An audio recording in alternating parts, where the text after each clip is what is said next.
This podcast is brought to you by UConnect, the creator of the first all-in-one virtual career center. Scale your impact and engage more students with a platform that puts all of your career resources in one place.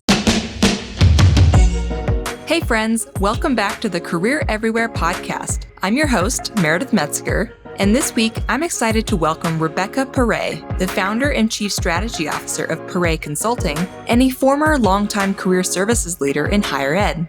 In this episode, I talk with Rebekah about how career services teams can amplify their impact through campus partnerships. Rebekah shares why it's so important for career leaders to build effective partnerships across campus, how to go about making those connections, and how to balance that long-term strategy with his seemingly endless to-do list of daily tasks. Hope you enjoyed the episode.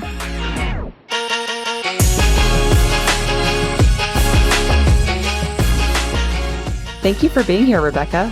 I'm thrilled to be here. Thanks for having me, Meredith. Yeah, I'm so glad to have you. And I'm excited to talk to you today about how you can pull career services, as you say, up and out. Not only to build collaborative partnerships with other departments and stakeholders across campus, but to also gain advocacy and just build impact.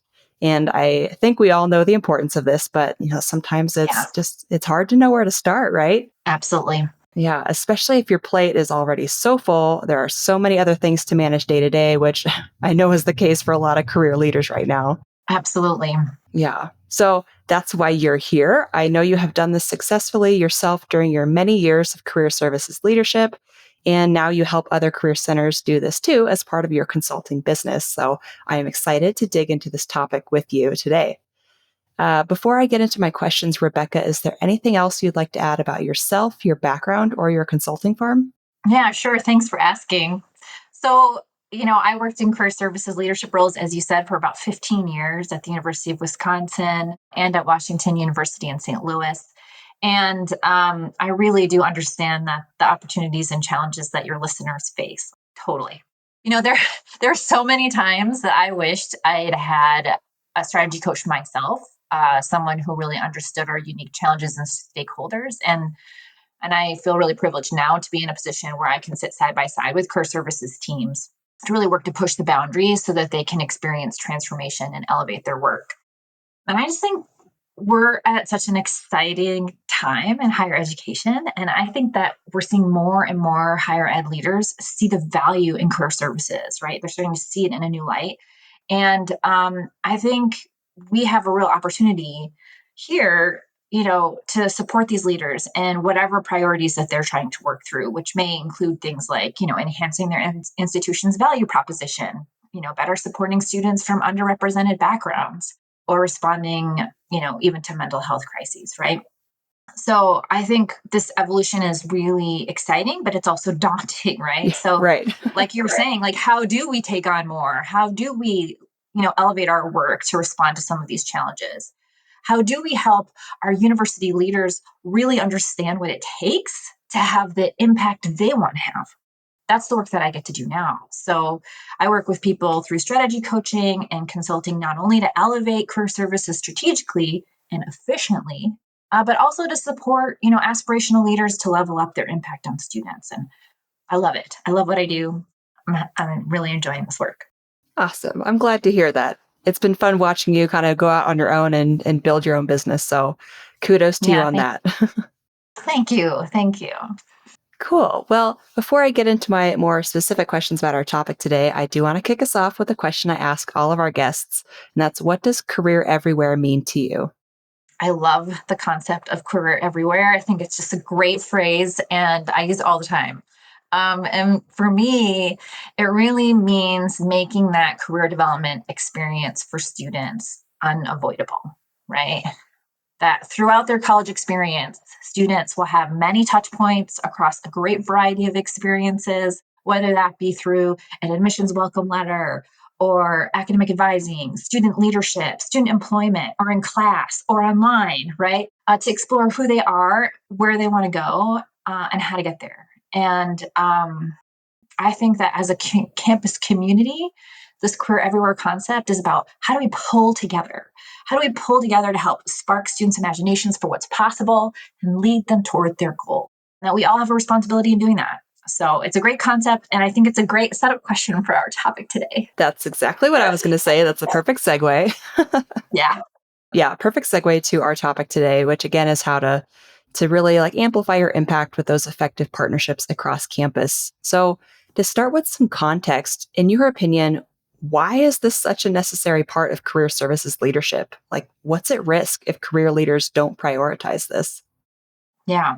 So I thought I'd start by telling a story. So I recently consulted for a medium sized public university and learned through my stakeholder interviews, which is always the beginning of the project, about 90% of the deans on this campus, 90% were working on integrating career into their strategic plans.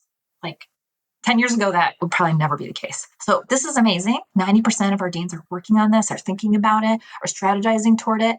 But career services wasn't involved. Oh no. Career services hadn't even been consulted. Okay. So here you have these really important campus leaders lining up resources and supports to improve students' career readiness. Think about it.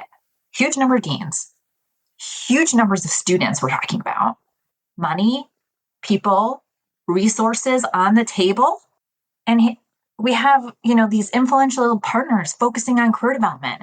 And we're missing the tie to that experts on campus who know the work and how to get it done, right? And that disconnect is such a problem. And why do we have a disconnect like this? Why wasn't career services consulted here? I mean, there are a number of possible reasons, but I can tell you what I hear is that campus partners just didn't think about career services. It just wasn't on their mind. They don't really understand the work, so they don't maybe understand how they would plug into these kinds of priorities. Or it's also possible, and I've seen this working with different clients, that they got the message somewhere along the way that career services really wasn't positioned to help. Now, career services under resourced, they're not really open to collaborating. So we're just going to move on and do our own work. And I think when this kind of thing happens, right, we have three big risks. Career services misses out on key resources, right, and potentially financial support to do the innovative work they want to do, right? Real big missed opportunity. They also miss out on strategic opportunities to reach more students. So just thinking about these deans for a minute and the numbers of students they have access to, getting in through those deans would be huge for career services. And then I would say, definitely last but not least, career services then lose out on potentially powerful advocates and ambassadors. To have your deans supporting your work and pulling for you, so many doors can open. So huge risks, I think, for leaving this all on the table. So I do think that building effective partnerships is critical to success today. And if you want transformation, if you want to reach more students, it's essential. Yeah. It's kind of like the statement that we hear in other aspects of life, right? No one does anything alone. Yeah, that's right. That's right. And we all, we get tied up in our silos at times. And when we're stuck in these silos, we are busy doing our work and they're busy doing our and no one's building bridges in the same way, right? So I think that bridge building creates tremendous opportunity. Yeah. So kind of on that note, here's the big question. How Yeah. should career services Yeah. leaders go about building these bridges and these partnerships? Like, where should they start? So I will say the most simple idea is to help your campus partners accomplish their goals. And I know so many times when I say this, career services leaders are like, say what? What are you talking about? Rebekah, I already have enough going on here. I got enough on my plate. You're telling me now I'm going to go work with partners and help them accomplish their goals? Like how's that going to work? But I mean, what I share is just imagine that you had a campus partner, maybe one of these deans, for example, that makes an appointment with you and sits down with you and has a conversation and says, hey, what are you working on right now? What are your priorities? What are you trying to accomplish? And you share what you're working on. And they're like, oh, gosh, that is really important to me too. Your second priority is like, we are talking about it right now on our leadership team. What do you think if we work together to get it done? How would you respond? You might think, where did this magical human come from? Where did this person come from? Like, who could this be, right? And I think now if career services leaders took this approach and brought this energy to campus, we could really start changing the culture and making impactful change for our students. And I think when we think of career everywhere, this is where I think it starts. So I think there are a few key steps. One is like really understanding, where do you have existing relationships? Take stock of what relationships you have.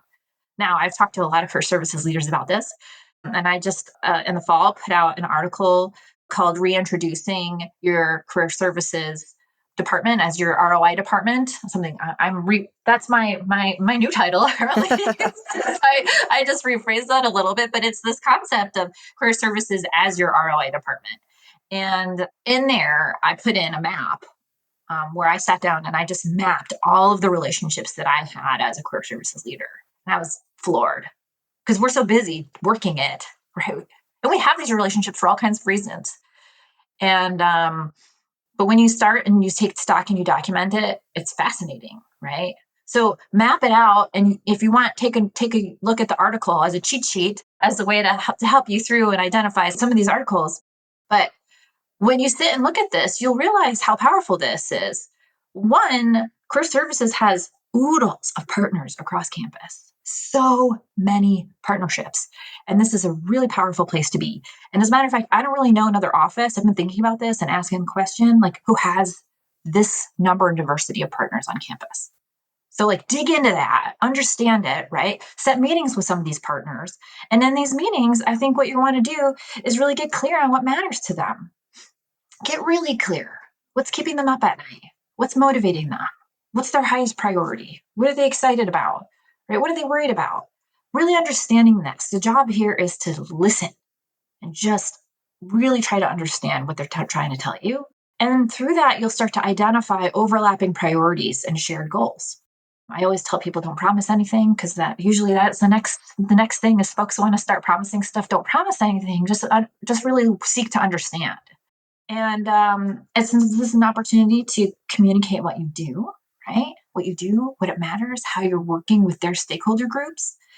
And this is also a great opportunity to ask for what you need, especially if requests are being made of you. And then I would say just, think about maintaining that relationship and also protecting your peace in that process, right? We're all busy. They're busy too.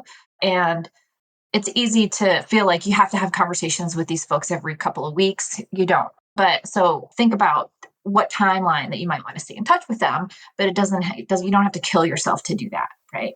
So I think what will happen then, you have these meetings, you have like a pile of priorities in front of you that your campus partners are thinking about. And without a doubt, you're going to see patterns, right? So you're going to find that themes are going to come to the surface that folks are working on. And, they want more internships or they want more experiential learning program, as just some examples. And now here you are as the career services leader, you're positioned to decide which of these priorities do we want to pursue, right? Where can you have some quick wins for your partners? Where are some larger long-term projects that you could be working on to make a bigger impact? And then from there, you identify what are the resources that you need to move forward. And I can tell you that when you are working on projects in collaboration with your partners, say in collaboration with 90% of your deans, you now have an advocacy group. So you're much better positioned to ask for resources if you feel like you need them when you have these campus partners lined up around you, advocating and supporting your work, right? And trying to accomplish their goals, right? They see you as part of that resource to accomplish their goals. So that's a really powerful place and exciting place to be. So I'd say that's really kind of the nuts and bolts of how to go about this process. Yeah, that makes a ton of sense. And I was even thinking kind of towards the last point that you made, like not only do you have all these folks across campus who can now help you, but you have this team of champions who can advocate for you when you are not in the room, who understand more what career services does. They can say, hey, you should include them in this conversation, deans. Yeah. As a matter of fact, I'm working with a client right now who she works in student affairs, and she's been starting to have conversations with the provost about, and her VP about what are we going to do about career services? Where do we want to take it from here? Career services 2.0, let's say, right? And meanwhile, a dean came and talked with her separately, completely unrelated to these other conversations, and sat down with her and said, look, I really love what you're doing, but I want more. I need more. Can you do more for me? And she unpacks what he's looking for. What are his priorities? What are his needs? Where is this coming from? And she says, yeah, you need more. I don't have any more to give you. I want to be able to give you more. I believe in what you're trying to do, and I want to be a partner with you. Here's what I need from you. I would love for you to go tell your boss, the provost, that this is something that's really important to you. Because as you go and have that conversation, right? Now the provost is hearing from her direct reports that this is important to the deans, right? And deans can be really powerful players on campuses. And so suddenly now she's building this advocacy pipeline up to the provost where she's having these other conversations, right? And so, the future is what will happen as a result of that, what kind of resources could potentially be invested. But, here she is trying to advocate for career services. We need more. We need to do more for our students. And now she's got someone saying, yeah, but what the work is good. We just need more of it, right? And that's a great place to be. And unless we're having these conversations and opening the door to these conversations, we're going to miss them. We're going to be cut out. And that's where you don't want to be. You don't want to be cut out. Right. Because your peers across campus, they don't know what they don't know. It's like this information/listening tour that you really need to go on. Yeah, that's right. That's right. Exactly. Okay. So you just mentioned like the deans, you've mentioned, vice provosts, but there are dozens and dozens of departments and stakeholders across campus. So, which departments would you recommend career leaders start with and why? Yeah. I usually, my recommendation here has a little bit to do with personality. So, if the career services leader is like really excited and gung ho about this, they can pretty much start wherever they want. But I think generally, if you're a little tentative about this process, I'd go to somewhere where you have a familiar existing relationship where you can start having these conversations, right? It reminds me of when we talk to students about informational interviews and who do you have your first informational interview with? It's not the highest stakes person, right? You Right. have some practice conversations before you get to the high stakes conversation. And this is very similar, right? So maybe before you jump into the highest stakes conversation, you have a couple conversations with familiar folks to kind of get used to presenting your work, to practice deep listening in this way. We're always so rushed. We don't spend all the time listening that we should. So, to have a few practice conversations or lower risk conversations before you go through. And I think that, you can be really strategic about this and, identify, where can you have the biggest bang for your buck, right? So eventually, where do you know that there are relationships or are priorities brewing around career services? Maybe you want to prioritize those relationships. So sort of thinking about who these partners are, what the context is around those partners, what your relationship is, and then embarking upon this. Summer's a great time to have these conversations when the workload's a little bit lower and students are not taking up quite as much time because they're obviously doing these wonderful internships and experiential programs that we set them on. So people have a little bit more time during the summer to have these more open conversations. It's a great time to go for walks and go for lunch or coffee and meet up with folks in kind of more fun settings, perhaps. Yeah, for sure. This is good timing for this conversation that we're having today. Yeah, yeah, yeah. Maybe this is too in the weeds, but when people reach out to some of these stakeholders, especially if it's maybe a stakeholder they don't know as well, what should be in that phone call? What should be in that email or that meeting request? Just to make it like super clear on what expectations might be. Yeah. Oh, I'm like full on love transparency. So I think it's really okay to say, hey, I'm doing a listening tour and talking to key campus partners about their needs for their students. I would love to have a conversation with you. Would you be able to take an hour with me?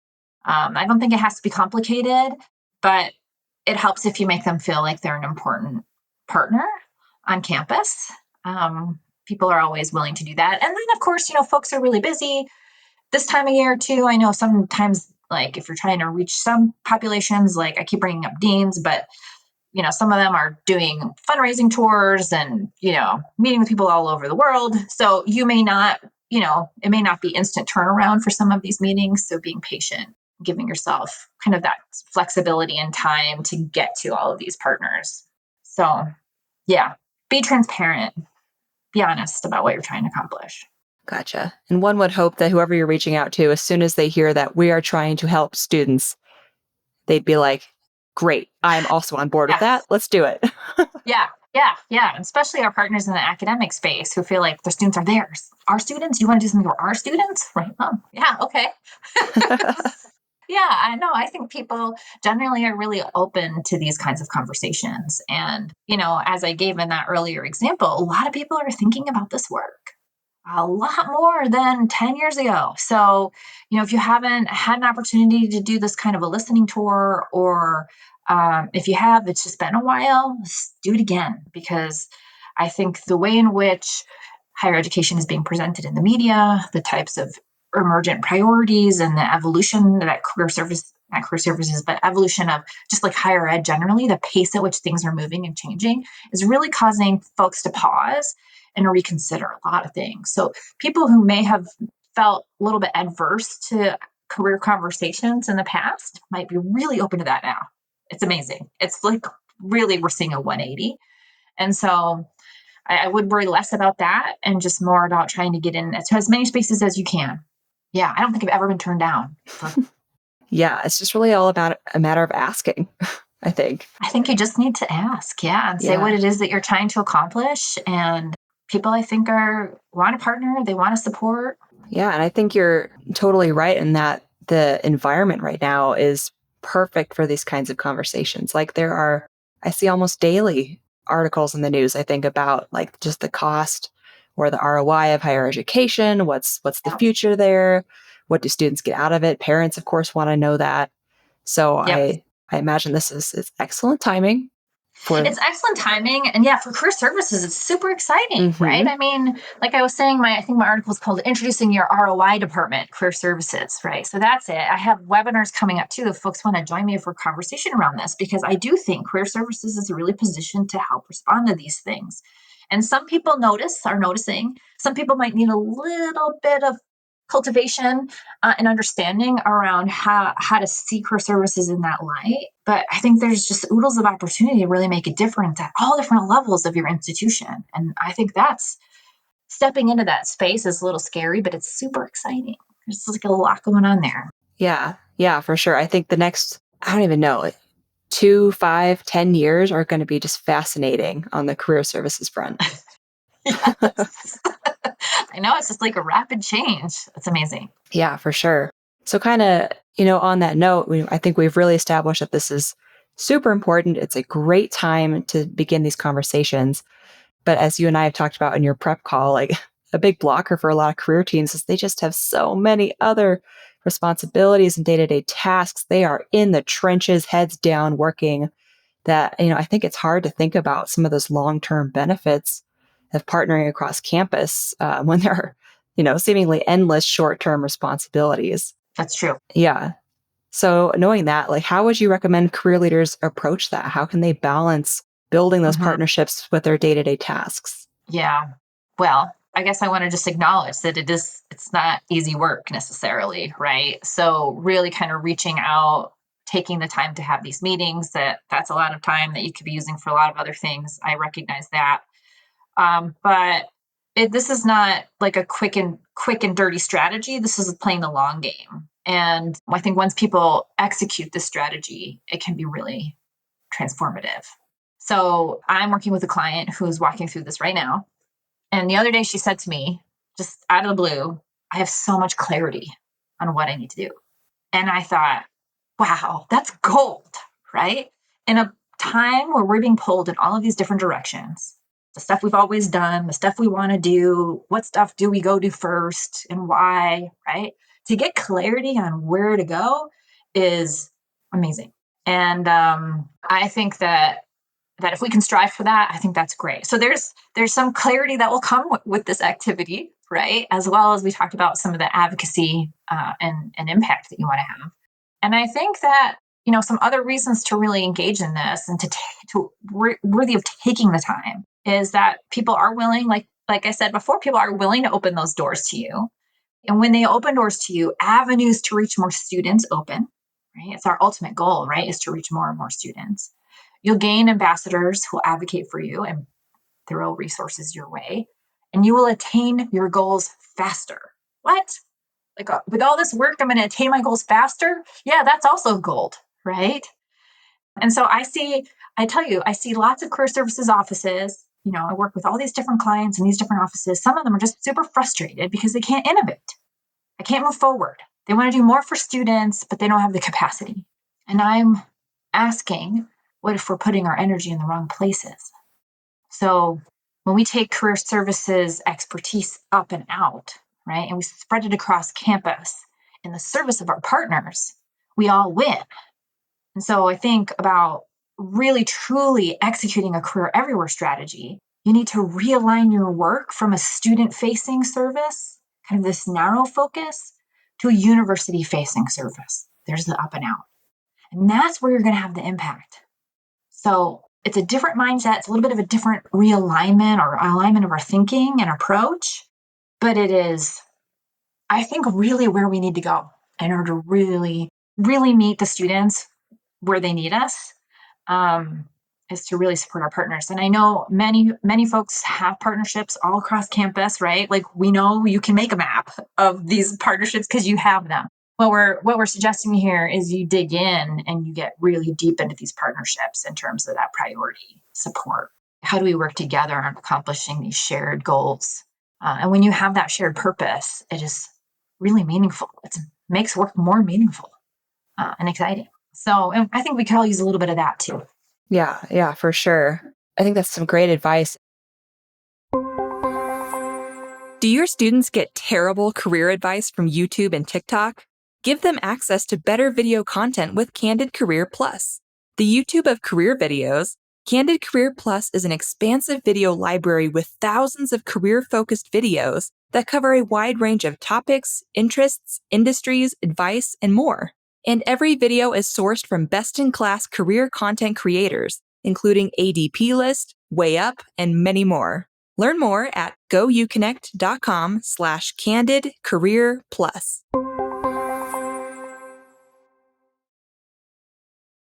I'm curious if you have seen any patterns in like your work as a career services leader and now your work in consulting in terms of what people can maybe delegate or outsource or adjust so that they have more time to work on some of this up and out strategy. Yeah.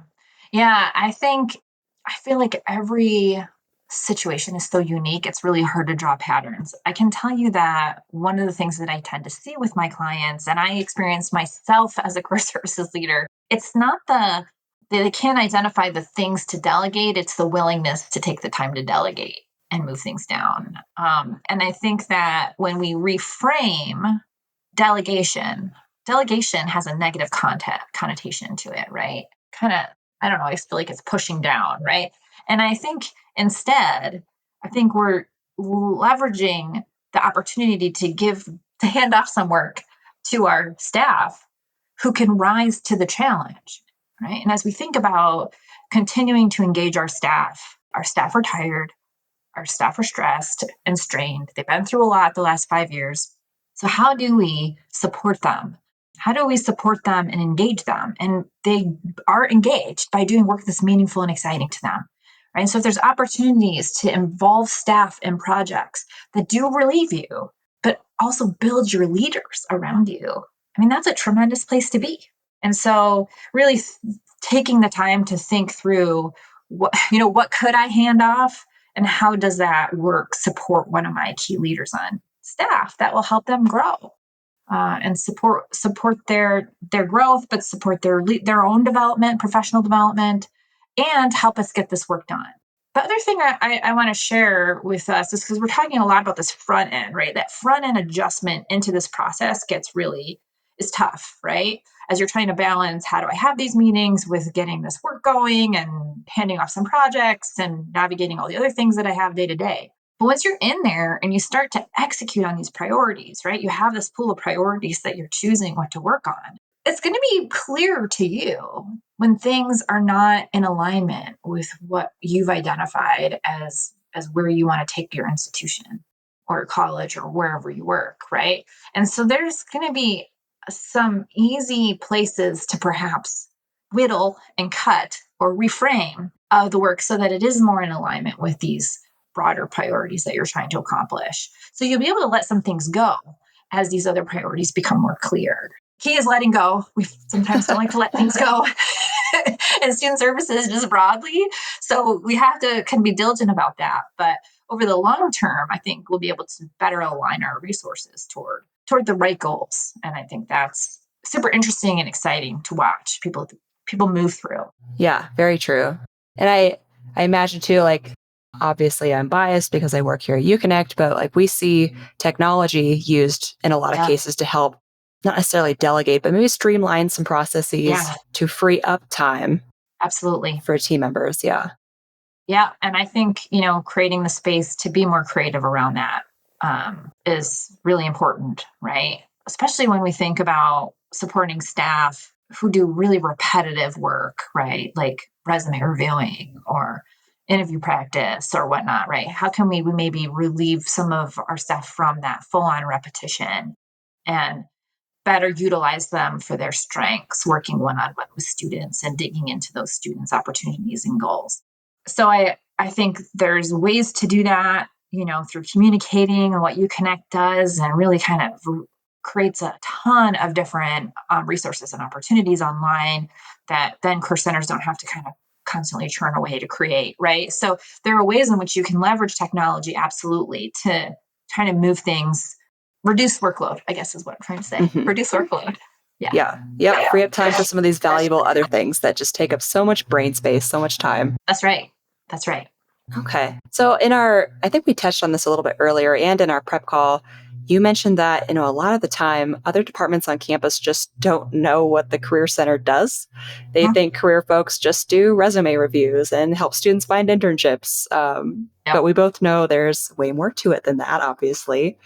So how can career leaders address some of those outdated beliefs as they're going on these listening tours, trying to build these partnerships? Yeah, absolutely. Well, I'll tell you a funny story. So I'll never forget. I was invited to talk with the leaders of all of our diversity programs.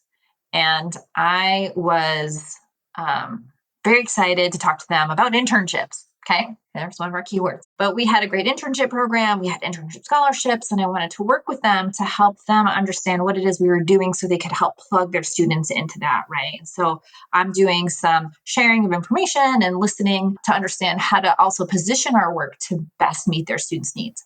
I was interrupted, like right in the middle. And one of the women raised her hands and she said, "Rebekah, you all review resumes?" And I'm thinking, yeah, yeah, we do. And I couldn't believe she didn't know that. I assumed they would at least know that, right? But she didn't. She had no idea that's what we did. So it's so interesting to me to think about, what do people know and what don't people know? And I think we assume a lot of our campus partners. And meanwhile, they're buried in their work. They've got a lot of day-to-day responsibilities. They've got their own sets of priorities. And we might not know what those are. Just like they don't know what ours are. And so unless we're out having those conversations and talking about our work, they're never going to know. They're just going to assume what they know, right? And so I think that's something just some perspective. But another thing to think about, strategic storytelling and reaching across silos to share information with key partners. I think that can always be useful.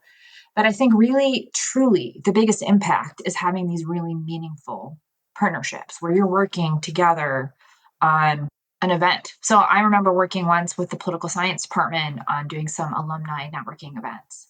And they're really excited about this. They have very active alumni base, but they had trouble plugging those alumni in with their students. So we had a team that focused on that, did an awesome job for this department. One of the alumni walked out and pulled the department chair aside and said, "Hey, why don't we talk about some student scholarships? Because I'd love to be able to sponsor a student." What? Okay. And that doesn't happen all the time at these events, but that was like a great start for our relationship. And meanwhile, he saw the way in which we worked with students to get them connected with the alumni, the way in which we supported the alumni, the entire experience that we created. And he was like, "When can we do this again?" Can we do this next semester? Can we do it again? Right? Suddenly he understood what was happening and he got to talk to his students on their way out and saw what kind of impact it had on them.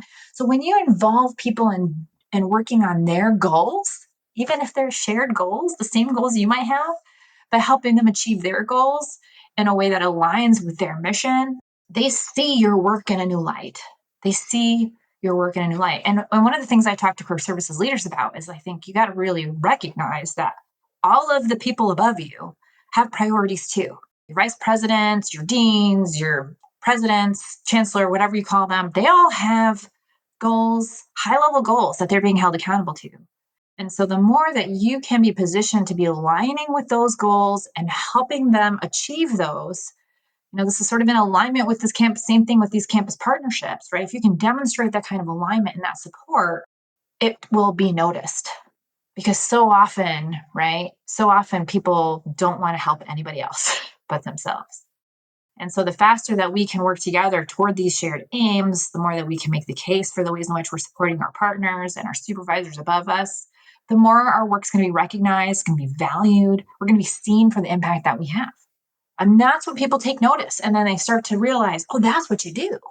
That's great. I love that. I want to do more of that. We want to partner with you. Yeah, we want more. So that's another thing that it's going to happen. The more you start these, the more partnerships you have, the more people are going to want from you. So you're going to be really thoughtful and strategic too about really what work you're going to take on, how you're going to take on, and why, so that you can be, again, transparently communicating with your stakeholders what you're working on, what you're trying to accomplish, when you can get to what. It's a really important part of the process. Okay. Yeah. It was kind of funny when you were talking, making these last few points. It was reminding me of some things that Manny Contaminola said in his episode when he was talking about like how to become a thought leader on campus and how it's about knowing what those high level strategic priorities are at your institution and then figuring out how to align yourself to those. Yeah. If you're not aligning to those things, you're again missing big opportunities. And I am 100% in agreement with that, right? And that is the case with our campus partners too, right? We're trying to create opportunities for students. We're trying to create places for opportunities to happen. And unless we're bridging those partnerships and helping people, we're essentially sparking the imaginations of our partners about what's possible, what we could do together, right? When we can get into those places, right? That's where like sometimes real cool opportunities arrive that we've never thought would happen. And yeah, it's really very exciting. And so leveraging those partners, leveraging the priorities of the people above you, demonstrating how you're having that impact, so important. And communicating it out, right? And so those career services leaders need to be ambassadors. That's what they are. So if you're a career services leader listening in, thank you for joining us. I would say you got to wear that hat. And sometimes that's a hard hat to put on. Sometimes it's an uncomfortable place to be. It may be a real shift from the kind of work that you've had to do in the past, but that's where the impact is going to be. And so you got to be your number one ambassador. And then you're just working around campus and creating, you're like Pied Piper with all your followers. And so you got to get these people on board with you. And you're going to be able to do that best by really helping them articulate their goals and working with them on achieving them. And really, it's transformational. It's transformational. Yeah. Yeah. This made me think of another question. And, obviously I know that this varies widely depending on the career teams. It's also individual, and that's why you have your consulting business. But are there any patterns or common things that career leaders should keep in mind as they engage in this strategic storytelling? Are there any statistics they should include? Just any common elements that they can think of?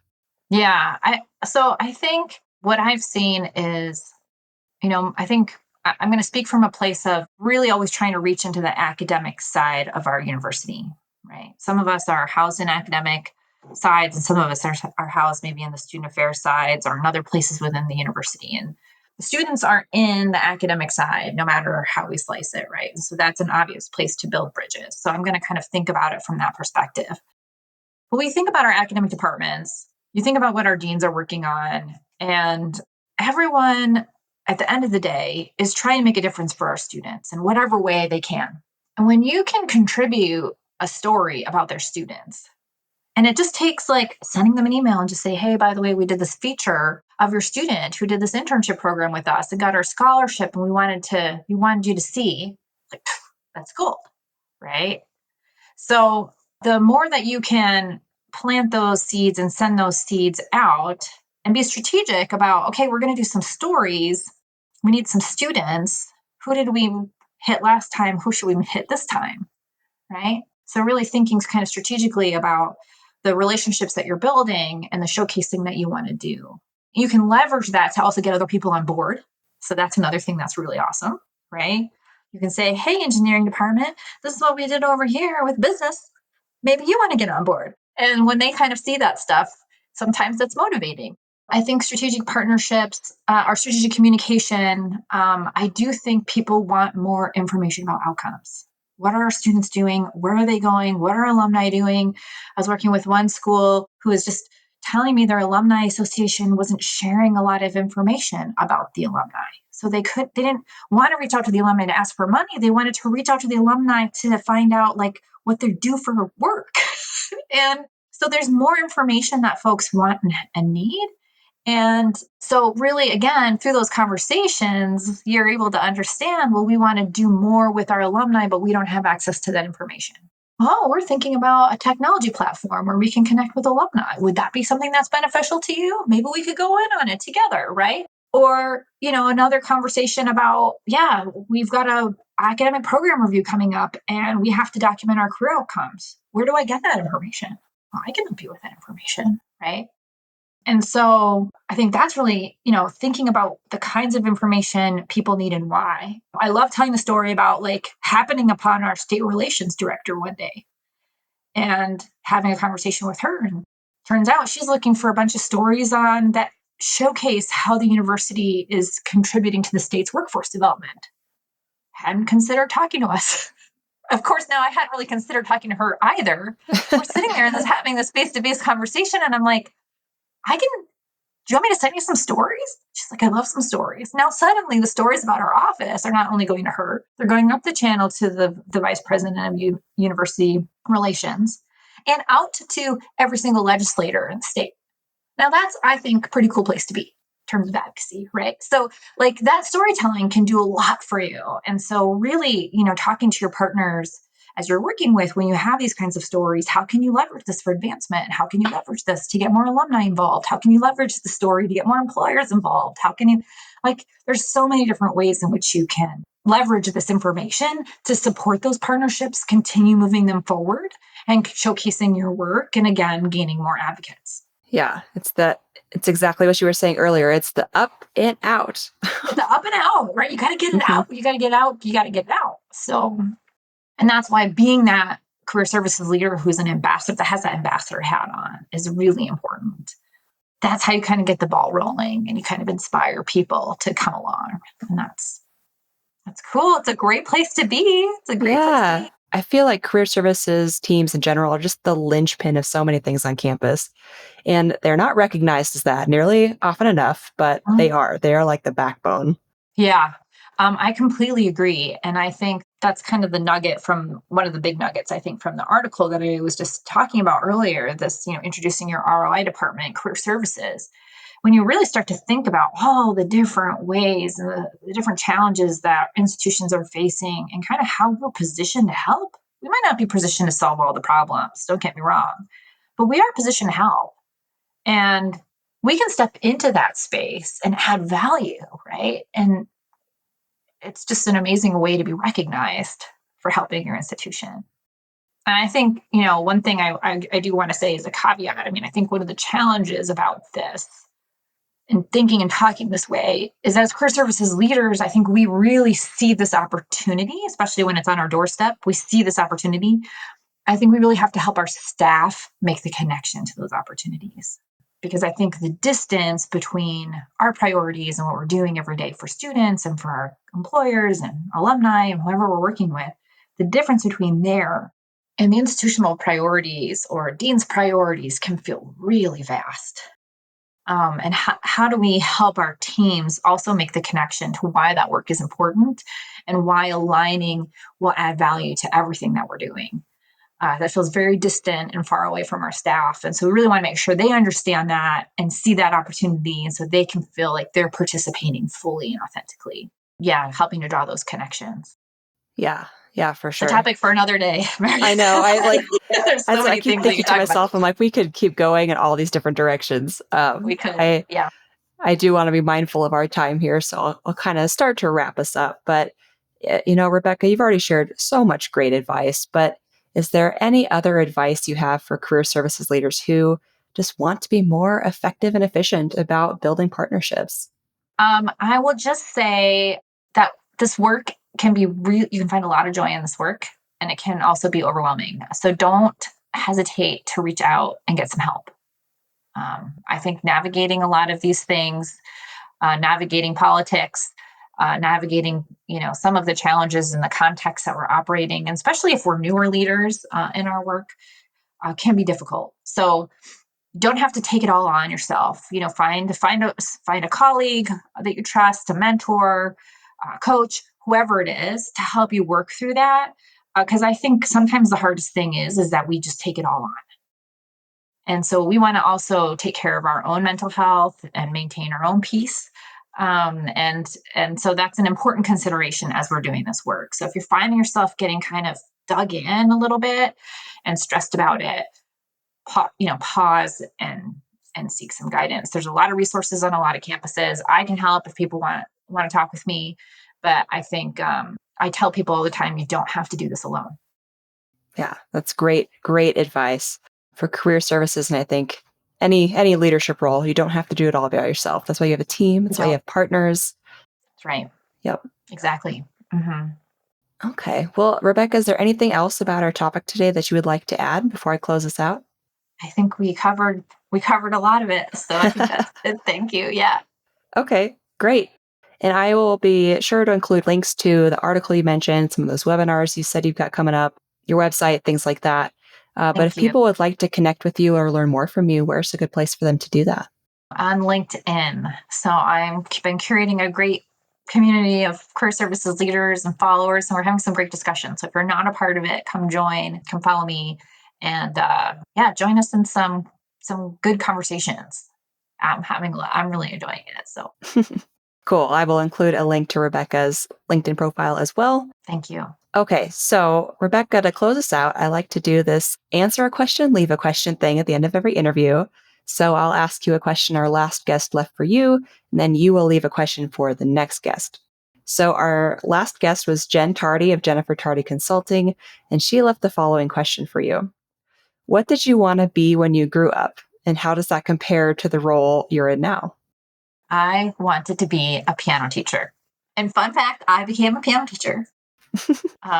It wasn't enough for me, but I became a piano teacher, and I did love it. I love working with students. And it's interesting because that passion for music and helping students understand the value, their parents understanding the value of music education is sort of what I do today. I mean, it's sort of taken me through my whole career as an advocate, I would say, for the humanities and the arts and the liberal arts, and now even broader sort of career services and higher education. And that's so thrilling and exciting. So I see myself as an advocate for career services leaders and for higher education now. And that's, I don't know, it's a very meaningful place to be for me. I love that. I can definitely see kind of patterns that have woven themselves through your career path so far. Yeah, it's really cool. Yeah, it's fun how that Cool. happens. Well, what question would you like to leave for the next guest?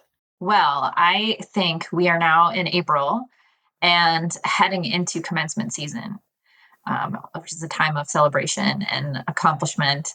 And so I'd love to ask the next career services leader, what's one thing that you're most proud of in your work as a career services leader?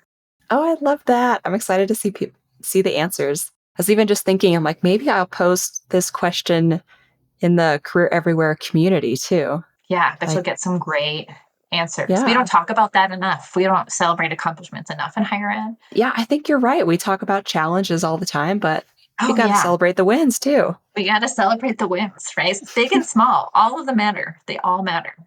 Well, there you go. If you're watching or listening to this episode, think on a win and celebrate it with your team. You deserve it. Get yourself some cake or whatever. Well, champagne. Yeah, there you go. There you go. Whatever works. Yeah, whatever floats your boat, a snack, Ice a cream. drink, you do it. Yeah. Awesome. Well, Rebekah, thank you so much for taking the time to join me on the podcast today. This was such a fun conversation and so much great actionable ideas that I think our audience is going to get a ton of value from. So thank you so much again for sharing your time and your wisdom. No, well, thank you. It's been my privilege.